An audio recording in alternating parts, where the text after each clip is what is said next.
Bonjour à tous, je suis absolument ravi de vous retrouver comme à chaque fois bien sûr pour un nouveau test Nikon. Alors cette fois-ci on a pas mal d'objectifs à voir ensemble. Alors on a bien sûr les nouveautés, le 180-600 n'est pas encore arrivé mais heureusement j'ai le 70-180 f2.8 que je comparerai bien sûr la semaine prochaine au 70-200 2.8 qui est pour moi une référence absolue en termes de qualité d'image et d'efficacité d'autofocus chez Nikon.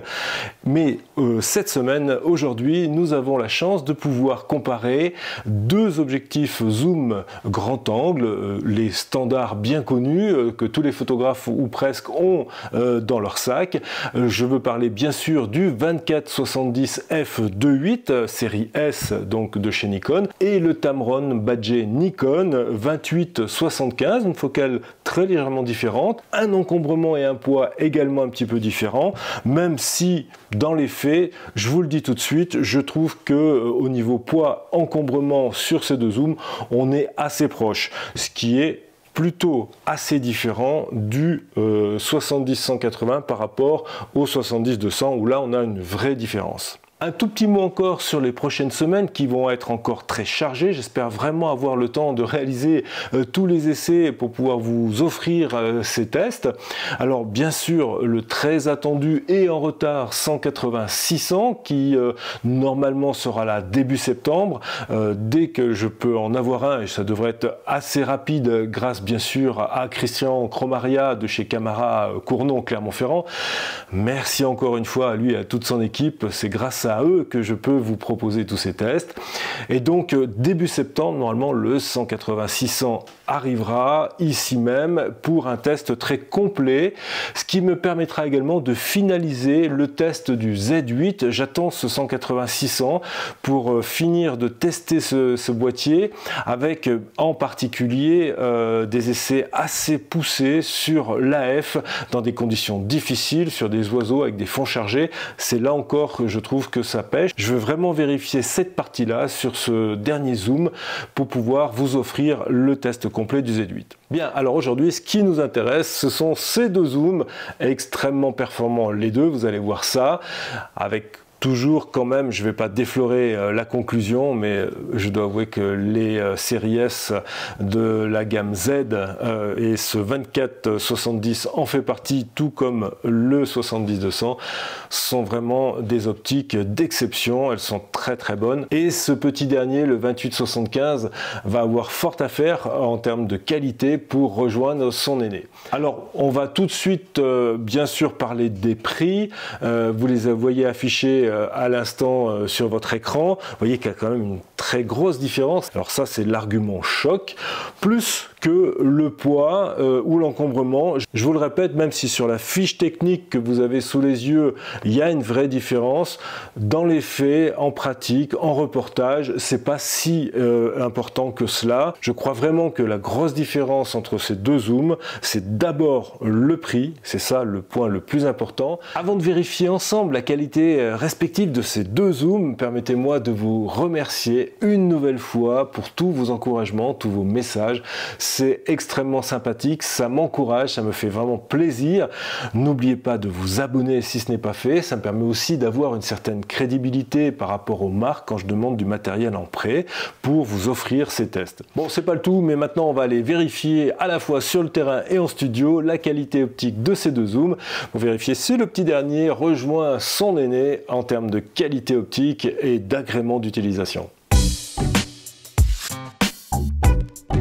J'ai fait de nombreuses images, vraiment un très grand nombre, et j'ai pu ainsi constater toujours la même chose, à savoir qu'il y a une homogénéité beaucoup plus grande sur le 24-70 que sur le 28-75. Alors, donc le 24-70 à gauche, le 28-75 à droite, au centre, en agrandissant à 200%, à chaque fois c'est la même chose, je suis assez surpris, le 28-75 est très légèrement meilleur que le 24-70. Et oui, vous avez bien vu, un objectif à 1000 € est meilleur qu'un objectif à 2500. Par contre, dès qu'on va commencer à se mettre sur les bords de l'image, eh bien il y a beaucoup moins d'homogénéité sur le 28-75. Là aussi, je vous montre tout ça. Voilà, je suis dans l'angle droit et vous voyez que à droite, on a le 28-75 qui est quand même un petit peu moins piqué, un petit peu moins contrasté que le 24-70. C'est ce que je vous disais, l'homogénéité est vraiment à la faveur de la série S. Alors autre point notable, est-ce que la qualité augmente en fermant petit à petit l'ouverture? Donc on va comparer ça à 28 mm, mais les autres focales sont à peu près du même tonneau. Donc sur le 24-70, à gauche je suis à f2.8, on va agrandir à 200% de chaque côté, et à droite c'est toujours le même objectif, le 24-70 à 28 mm, et là on va mettre à l'ouverture f4. Alors on s'aperçoit qu'il y a une petite progression au centre, c'est meilleur, on arrive pratiquement au niveau du 28-75, et dans les angles c'est la même chose, on a toujours cette homogénéité qui est quand même assez flagrante sur le 24-70, mais ça progresse encore en fermant l'ouverture. Alors on va fermer encore un petit peu plus pour voir si on arrive à une progression encore supérieure. Là j'étais à droite à f4, on va passer à f5-6. Voilà, donc à droite à 5-6, et on s'aperçoit que ça ne progresse plus. À partir de F4, on a atteint le maximum de rendement de cet objectif. Alors on va comparer maintenant à cette ouverture 5.6 entre le 24-70 et le 28-75. Nous voici donc à l'ouverture 5.6 sur le 24-70 à gauche et le 28-75 à droite, pour s'apercevoir que cette différence reste absolument la même. Le 24-70 sur les angles et sur les bords de l'image reste toujours supérieur au 28-75, quelle que soit la focale, quelle que soit l'ouverture. Donc là c'est clair, c'est net, le 24-70 est plus homogène et de meilleure qualité, le rendement est supérieur, sauf au centre, à la pleine ouverture, où le 28-75, dans le pire des cas, fait jeu égal avec le 24-70, voire même dans certains cas est légèrement meilleur. Alors on va quand même regarder ce que donne le 14-30, un autre objectif que j'avais sous la main, pour voir un petit peu s'il y a une différence entre ce 24-70 et ce 28-75 par rapport au 14-30. Donc 24-70 à gauche à 28 mm, à l'ouverture f4, puisque le 14-30 a son maximum d'ouverture à f4, donc là on est à 26 mm, c'est pas toujours facile d'avoir exactement la focale très précise, mais enfin sur le comportement ça changera rien, absolument rien au résultat. On va examiner déjà l'image en son centre, grossi au maximum, pour s'apercevoir que ces deux séries S sont très proches au niveau du rendement. J'avais déjà remarqué que ce zoom 14-30 était remarquable, et ça se confirme. Au centre, on fait jeu égal pratiquement avec le 24-70. Voyons voir dans les angles ce que ça donne. Voilà dans l'angle droit supérieur, et on est très proche là aussi. On a vraiment un constat qui est très difficile à différencier entre les deux optiques, et sur un tirage on ne verra aucune différence, contrairement au 28-75 où on l'a vu précédemment, le rendement dans les angles était un petit peu inférieur. Alors je ne vais pas vous faire toutes les focales et toutes les ouvertures, on retrouve pratiquement les mêmes résultats à chaque fois, si ce n'est quand même qu'en bout de range à 70 mm, il y a une toute petite différence, on la voit immédiatement ensemble. Donc là je suis toujours 24-70 à gauche à 70 mm à la pleine ouverture à 2.8 et le 28-75 à 75 mm à fond de range et l'ouverture f2.8. Voyons voir un petit peu ce qui se passe au centre. Alors au centre, le 28-75 a tendance à un tout petit peu s'amollir, il était extrêmement défini, piqué sur les autres focales à partir de 28, 35 et même un peu 50, et 75, 70, 75 c'est à peu près la même chose, il redevient un petit peu moins piqué, un petit peu moins défini, un petit peu moins de micro-contraste, et il repasse très légèrement en dessous, mais alors c'est vraiment un pouillem, hein, il passe très légèrement en dessous du 24-70. En tout cas au centre, voyons voir sur les angles. Nous voici dans un angle, l'angle supérieur droit, et pour constater là aussi que la supériorité du 24-70 est certes très légère, mais elle est quand même existante.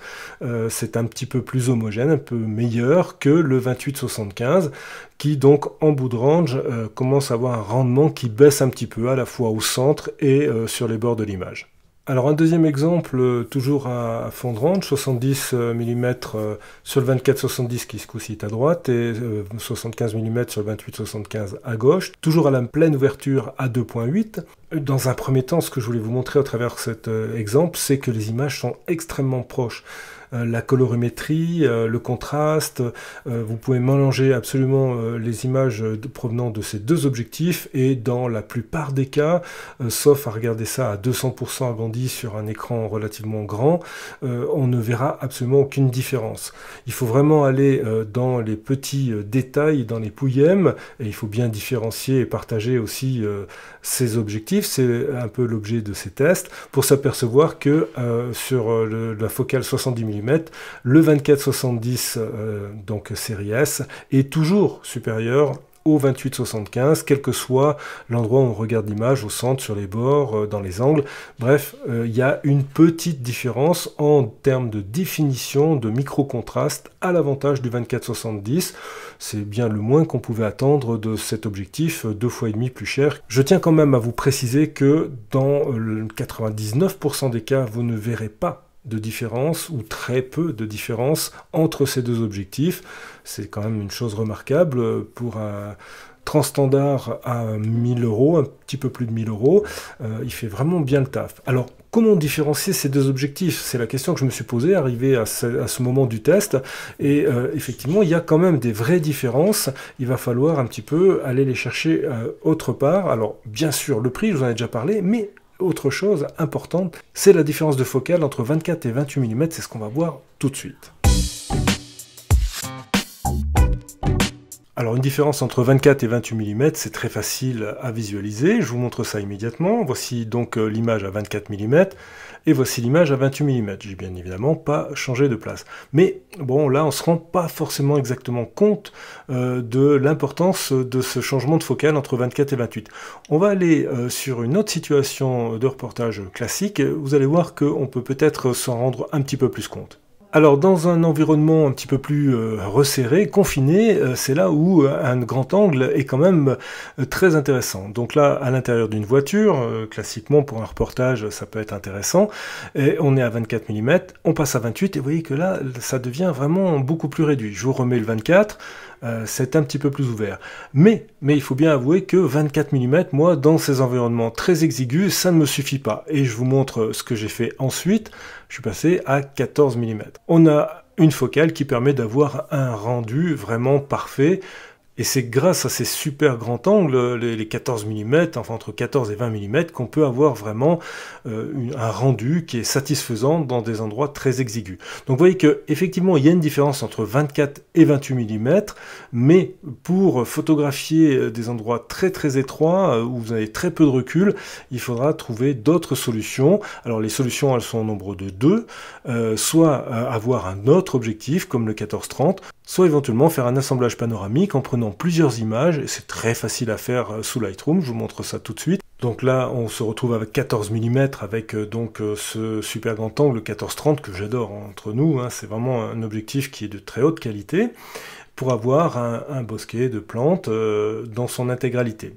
J'ai aussi pris donc ce même bosquet avec plusieurs images qu'on va voir tout de suite. Donc là je suis à 28 mm et j'ai un petit peu fait le tour de la question. Vous voyez, je suis parti à droite, à gauche pour avoir toutes ces images qui se suivent et qui permettent d'être assemblées sous Lightroom très facilement. Voilà, une fois que l'image est fusionnée, donc à gauche avec le 28 mm, on peut avoir quand même un champ très large, relativement intéressant.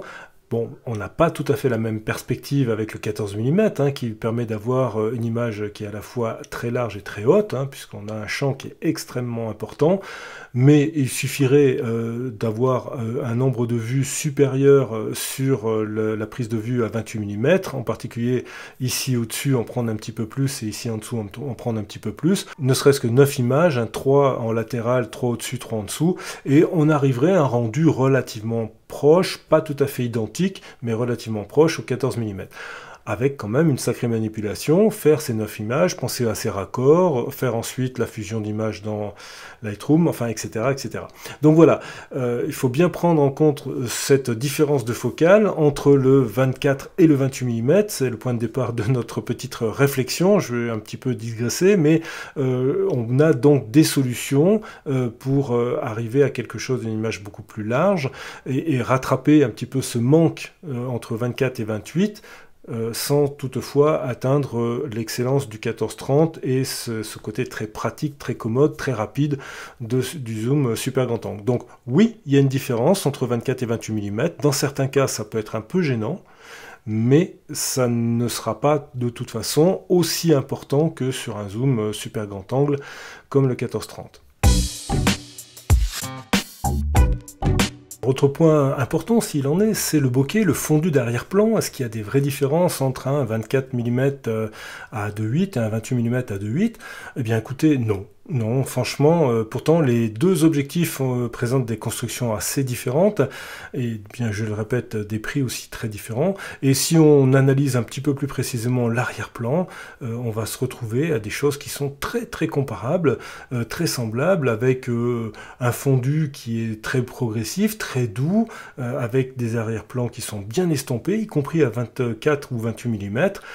Là, il n'y a vraiment rien à redire, c'est bien pour les deux. Alors, est-ce qu'il y a des différences sur les autres focales? Voyons à 35 mm ce qu'il en est. L'image globale est totalement identique. Alors, une petite différence de lumière, parce que j'ai oublié d'allumer ma deuxième LED sur la gauche de l'image lors de la prise de vue à 35 mm, mais ça ne change rien au fondu de l'arrière-plan. Vous voyez que les images sont vraiment d'une similitude incroyable. Si on agrandit, là encore, on va se retrouver avec des choses qui sont extrêmement comparables, pour pas dire totalement identiques. Et à 70 mm, me direz-vous, est-ce qu'on peut encore avoir une vraie différence? Eh bien, non. Absolument pas. Le rendu est toujours identique. Donc ce n'est absolument pas sur le critère du bokeh, du fondu d'arrière-plan, de la séparation des plans que l'on va pouvoir différencier ces deux objectifs. Il va falloir trouver encore autre chose. Et bien c'est ce qu'on va voir immédiatement. Allez, on commence cette analyse de l'autofocus par la vitesse de suivi avec le 24-70. 24-70 série S, je vous le répète, on a rarement de mauvaises surprises avec les séries S de chez Nikon, et là c'est encore le cas. On a vraiment quelque chose qui suit très très bien, qui accroche très très bien, et puis vous allez voir, je peux faire défiler les images, donc il suffit que Lightroom arrive à charger, hop, voilà, c'est parfait, c'est très net, c'est suivi des yeux, y compris avec les lunettes, quelles que soient les images, quelle que soit la distance, c'est toujours parfait, on a vraiment plus de soucis à se faire. Avec les dernières mises à jour du Z9 ou avec le Z8, c'est vraiment un bonheur. Il y a une seule situation, je vous en parlerai dans le prochain test du Z8, ce sont les oiseaux lointains avec des fonds chargés, mais tout le reste, mais absolument tout le reste, et là j'ai des milliers, voire des dizaines de milliers d'images à vous proposer. Maintenant, la F est vraiment très très performant. Donc le 24-70 à 2.8 pleine ouverture et avec l'hélio qui arrive pleine balle face à moi, ça suit sans problème. On va voir ça avec le 28-75 immédiatement. Allez, 28-75, même situation, même lumière, même protagoniste, c'est toujours l'hélio qui s'y colle et toujours pleine bourre. Je vous assure qu'il ne fait pas semblant. Et ben on va là aussi faire défiler les images pour s'apercevoir que c'est pareil, c'est la même chose. On a quand même quelque chose qui est génial, qui marche bien. Enfin, Nikon nous a proposé des autofocus qui fonctionnent avec à chaque fois vraiment quelque chose qui est parfait. Vous voyez, c'est nickel, c'est impeccable, et il n'y a absolument aucune différence entre le 24-70 et le 28-75. C'est toujours pas sur ce critère qu'on va le différencier. Je vous montre d'autres images sur un autre sport, un sport mécanique, la moto. Vous allez voir que ça va encore plus vite, mais c'est toujours aussi bon. On est sur un enduro kid, un truc assez marrant. Les enfants, il y en a qui avaient 7 ans et puis d'autres 17 ans, donc c'est pas tout à fait les mêmes catégories. On va prendre les grands parce que là, ils vont vraiment super vite, j'assure que c'est assez impressionnant. Et on a toujours le 28-75, alors j'ai fait aussi des images avec le 70-200 et le 180-200, ça sera pour le prochain test, mais c'est des fois intéressant d'avoir un grand angle comme ça en bord de piste, et vous allez voir que ça suit, c'est vraiment un truc de fou. Regardez ça, alors là je peux y aller, le gars j'ai cru qu'il me montait dessus, j'étais pas trop rassuré, mais on est vraiment très près, et ça suit, c'est nickel, et là on va vite, hein. C'est encore plus rapide que le pump track de tout à l'heure. Bon, à travers ces petites images toujours prises au 28-75, c'est pas encore là que je vais pouvoir différencier ces deux objectifs. Bon, on va essayer de trouver autre chose, mais j'ai encore deux petites cartes dans ma manche. Alors un truc qui m'a sidéré également sur cet objectif 28-75, c'est la distance minimale de mise au point. C'est un truc là aussi complètement incroyable. J'ai sur le 28 mm une mise au point mini qui est extrêmement réduite puisqu'on est à 19 cm. Alors que sur le 24-70 à 24 mm, la mise au point, d'ailleurs à toutes les focales c'est la même, elle est à 38 cm. Donc le rendu est absolument très différent.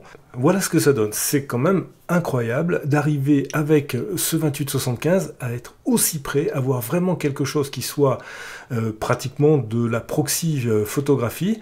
Je vous montre ça, c'est net, hein, il n'y a pas de souci, c'est nickel. Et regardez la différence de rendu. Là, je ne pouvais pas m'approcher plus près avec le 24-70, hein, j'étais vraiment à la mise au point mini. Et vous vous rendez compte, enfin bon, je crois que les images parlent d'elles-mêmes. C'est quand même une sacrée polyvalence qu'offre ce 28-75. Et ça, c'est une vraie différence qui peut faire basculer vers ce 28-75 par rapport au 24-70. Je dirais que c'est presque avec cette différence de focale entre 24 et 28 mm que l'on peut contourner. Cette distance minimale de mise au point, ça on ne peut pas la contourner et c'est à la faveur du moins cher, du 28-75. Grosse surprise de ma part. Alors à 70 mm je vous montre ce que ça donne mais c'est moins flagrant. Voilà, 75 mm à gauche, 70 mm à droite. Vous voyez que là aussi, les distances de mise au point sont assez semblables. 0,39 pour le 75 et 0,38 pour le 70. C'est simplement qu'on est sur une focale de 75 mm d'un côté et 70 mm de l'autre. Donc il y a une petite différence. Bon, enfin là, ça joue pas. C'est vraiment sur le grand angle. Je vous la remets parce que ça m'a vraiment scotché. Voilà, à 28 d'un côté et 24 de l'autre, bon, c'est surprenant, c'est vrai. Alors juste pour le plaisir, je vous mets quelques images que j'ai réalisées à 28 mm, en utilisant bien sûr cette capacité à faire des images un petit peu originales. Et alors je peux vous dire que la qualité, elle est là, hein, il n'y a pas de souci. Hein. Regardez, agrandi à 200%, c'est assez étonnant et c'est assez joli. Je vous remonte 2-3 images aussi. C'est vraiment très agréable à utiliser. Et puis, je vous répète, la qualité, elle est superbe. Là, les images sont brutes, hein, j'ai absolument rien travaillé. On peut faire vraiment des choses, mais très sympa. Voilà, j'ai enfin trouvé un point différent en faveur du 28-75. Et alors vous allez rire, le dernier point, bien sûr, est en faveur du 24-70. On le voit tout de suite, c'est l'ergonomie.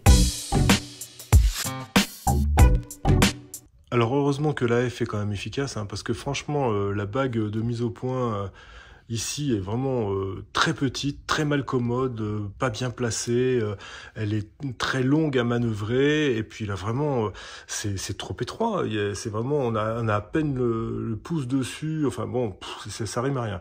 Heureusement, l'AF fonctionne très bien, surtout avec le Z8 ou le Z9, donc on n'a pas besoin de trop s'en servir, parce que ça c'est quand même absolument pas ergonomique. Alors rien à voir bien sûr avec le 24-70 puisqu'on a là la bague de réglage des focales qui est d'ailleurs très bien placée, très large. Ici sur l'avant une bague plus large qui permet le réglage de la mise au point qui est beaucoup plus directe, moins démultipliée. Et ici on a une troisième bague assignable, on peut mettre les réglages que l'on veut, par exemple ouverture, ce qui est très pratique en vidéo. Enfin voilà, on est sur une autre ergonomie, une autre présentation, une autre finition et un autre prix, je vous le rappelle. Voilà les amis, nous arrivons à la conclusion, au terme de cet essai comparatif entre deux zooms extrêmement attachants, le 24-70 f2.8S, la fameuse série professionnelle de Nikon. On n'est jamais déçu par cette série et là encore, le zoom fait le taf sans aucune arrière-pensée, ça fonctionne bien, les images sont belles, l'autofocus est performant, l'ergonomie est parfaite, bref, rien à lui reprocher, si ce n'est quand même un prix assez conséquent, plus de 2400 €, ça commence un petit peu à taper. Et puis en face de ce 24-70 prestigieux, on a un 28-75 d'origine Tamron, très certainement, même si Nikon ne l'avoue pas. Et je dois avouer que je l'ai essayé un petit peu à reculons parce que je pensais que de toute façon le 24-70 avait toutes les qualités possibles et qu'on ne pouvait pas le remplacer. À ma grande surprise, le 28-75 m'a séduit de par son prix, de par son poids et son encombrement un petit peu plus léger, mais aussi par ses vraies qualités. Certes, il est moins homogène, c'est ce qu'on a démontré tout au long de cet essai.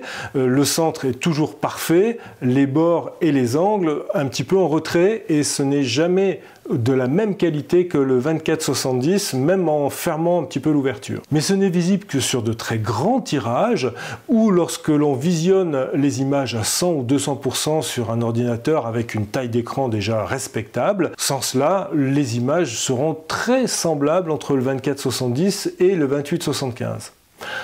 Alors il y a la petite différence de focale, 24-28, enfin petite, elle n'est pas si petite que ça, elle peut être importante et ça peut être un critère déterminant pour vous si vous souhaitez avoir un angle de champ plus important. Mais alors il y a un point où de toute façon le 28-75 reste largement supérieur, c'est cette fameuse mise au point mini. Alors c'est peut-être un détail pour vous, comme dit la chanson, mais en tout cas j'ai trouvé que c'était extrêmement pratique et du coup cet objectif devient formidablement polyvalent. Alors que tirer de tous ces enseignements? D'abord que si vous avez un 24-70, vous n'allez sûrement pas acheter un 28-75. Par contre, si vous n'êtes pas encore équipé, la question se pose réellement. Pensez bien à la fois à votre porte-monnaie et aussi à cette polyvalence que le 28-75 offre avec une qualité d'image qui est vraiment très satisfaisante. Bon les amis, j'espère que ce test aura pu vous aider à vous décider et puis je vous dis à très vite bien sûr, il y a beaucoup d'autres choses comme je vous l'ai dit en introduction qui arrivent sur la chaîne. J'espère avoir le temps de tout vous proposer rapidement. En attendant, à très vite et ciao bye.